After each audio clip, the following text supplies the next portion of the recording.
문서 발복이 굉장히 크게 들어와서 금전으로는 갖고 오지 못한 걸 후회하지 말고 미래에 내가 갖고 올 수 있는 운은 내 사주팔자에 있는 건 내가 다 어느 시기 때라도 갖고 올 수 있거든요. 말년을 지혜롭게 준비하셨으면 좋겠고 내 편인 사람들과의 싸움을 하지 않으셨으면 좋겠어요. 뚜렷하게 잘 체크해 보시는 것이 정확히 판단하실 수 있을 겁니다.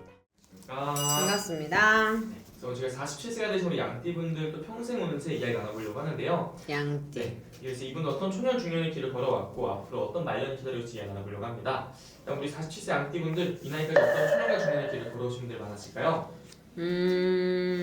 초년과 중년을 말하면 우리가 어떻게 볼까요? 이분들은 47살에 우리가 양띠분들 김희생 양띠예요.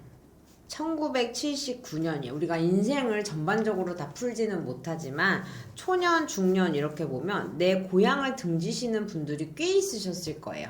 그래서 부모님이 계셔도 부모의 그늘보다는 내가 혼자 이렇게 독립적으로 우리가 유학을 간다고 하잖아요. 유학이라든지 아니면 직장이라든지 그래서 20대 초반 혹은 그렇게 떨어져 있고 혹은 아니면 부모님이 두 분 다 맞벌이를 하셔서 어릴 적부터 형제지간 동기간들이랑 지낸다든지 그렇게 조금 내가 내 것들을 탄탄하게 기반을 쌓는 기운들이 굉장히 많이 보이는 게 요 김희생 양띠 분들이에요. 그래서 약간의 나만 아는 게 조금 있을 수 있어. 그래서 그런 것들이 있다 보니까 상대방을 조금 밀어내는 기운이 있을 수 있어.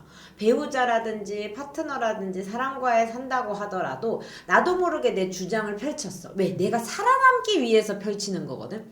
살아남기 위해서 펼치다 보니까 사람들과 상충이라든지 아니면 사람들과의 이렇게 멀어짐이라든지 이렇게 그런 기운들이 좀 강하게 깔려 있는 게 김희생 양띠 분들이시고 초년을 지나서 중년으로 넘어왔을 때 보면 직장에 있어서 그래도 진득함이나 꾸준함, 안정감이 있는 분들이 많아요.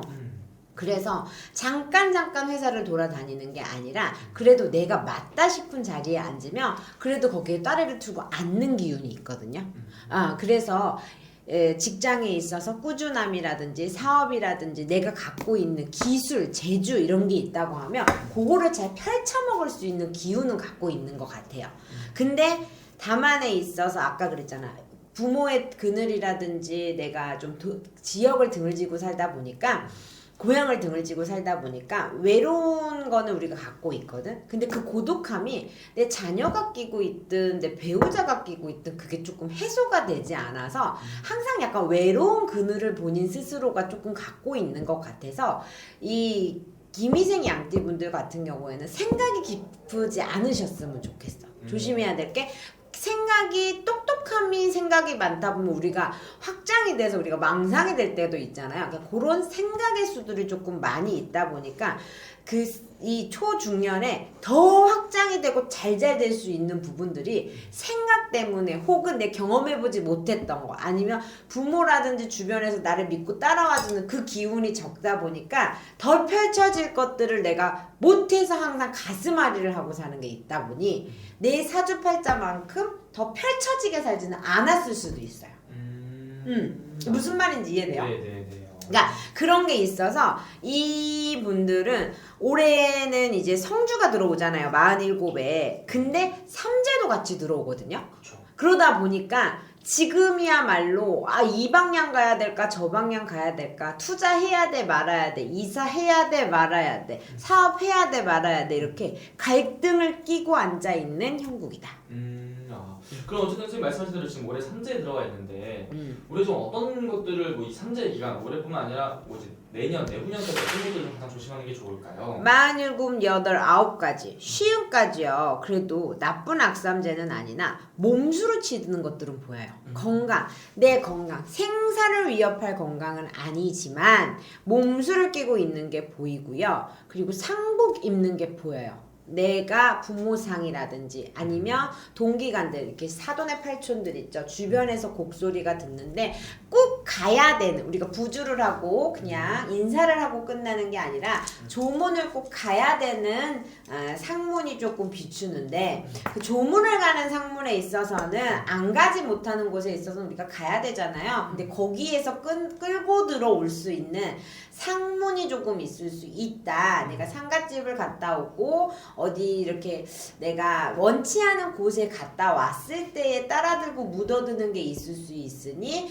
47, 48, 49, 쉬음까지의 40대 후반에 있어서는 상문을 좀 조심해라. 이게 우리가 살 중에서 역마살 뭐 이렇게 우리가 도화살 갖고 있는 살이 아니라 후천적인 상문살이에요. 상문살을 조심하셔야 이번 삼재가 곱게 넘어가고, 그걸로 잘못됐다고 하면 우리가 목숨까지 위험을 할 수 있을 정도로 조금 주당살 같은 것들을 조심하고 넘어가셨으면 좋겠고, 몸수는 조금 내가 끓여서 아플 수는 있고요. 이동은 방향이라든지 시기만 잘 보고 가면 이번에 삼재팔란에 움직이더라도 괜찮고, 이동을 하실 때 문서를 잡고 나중에 이동을 계획을 하시는 것도, 문서 발복도 제가 볼 땐 나쁘지 않게 들어오시니까 문서 발복도 잘 갖고 가셨으면 좋겠고, 부부 사이가 원활하지 않게 갈등이 나올 수 있어요. 네. 둘 사이에 부부의 관계에 있다라고 하면, 부부의 관계의 문제라고 하면 그냥 잘 참고 지나가셨으면 좋겠고,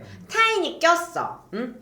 사람이 꼈어, 누가 바람을 났어, 혹은 아니면 뭔가 자꾸 끓이는 거에 있어서 지역 이동을 하지 않아도 되는데 한대, 막 시골 가서 산다는 둥, 아니면 지역을 넘어가는, 그렇게 된다고 하면 이게 긴 걸로 보여요. 이별 공방이. 그럴 때는 꼭 상담을 받아보셔서 지혜롭게 비방을 치신다거나, 아니면 본인이 만나고 싶은지 유지하고 싶은지 이별하고 싶은지 판단을 정확하게 받아보시는 게 좋을 것 같고, 이 김희생 양띠분들 같은 경우에 투자는요, 약간의 막히는 투자가 들어와요. 막히는 투자라고 하면 묶여 있을 수 있어요. 네. 집 같은 경우에 내가 장기전으로 갈 거야 라고 하면 괜찮고요. 내가 치고 빠질 것 같은 경우에는 벌 수는 있으나 욕심을 내면 내가 발등 찍힐 수 있는 그런 쾌가 들어오고, 김희생 양띠분들은요, 자손에 대한 욕심이 있으신 분들 있잖아요. 자손과의 갈등수가 조금 들어옵니다. 자녀들과의 갈등수가 들어오면서 자녀들과의 공방이 들어오거든요. 아이들이 독립을 한다던가, 아니면 아이들이 유학을 간다던가, 아이들이 조금 내가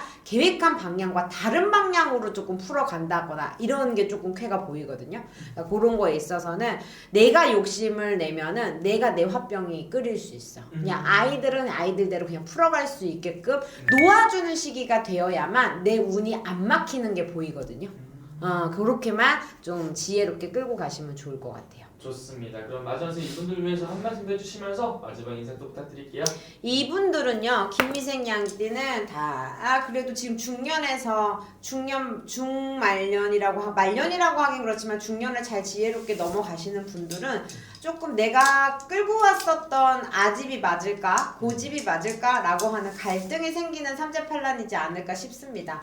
그래도 문서 발복이 굉장히 크게 뚜렷하게 들어와서 금전으로는 너무 걱정을 하시는 것들이, 너무 내가 늘 나이가 들어서 노년을 잘 준비하나 말년을 잘 준비하나 했을 때 잘 하고 오신 것만큼의 내가 다 갖고 오지 아까 못했다고 했잖아요. 그 갖고 오지 못한 걸 후회하지 말고 미래에 내가 갖고 올 수 있는 운은 내 사주팔자에 있는 건 내가 다 어느 시기 때라도 갖고 올 수 있거든요. 갖고 올 수 있으니 말년을 지혜롭게 준비하셨으면 좋겠고, 주변에 나의 편인 사람들, 내 편인 사람들과의 싸움을 하지 않으셨으면 좋겠어요.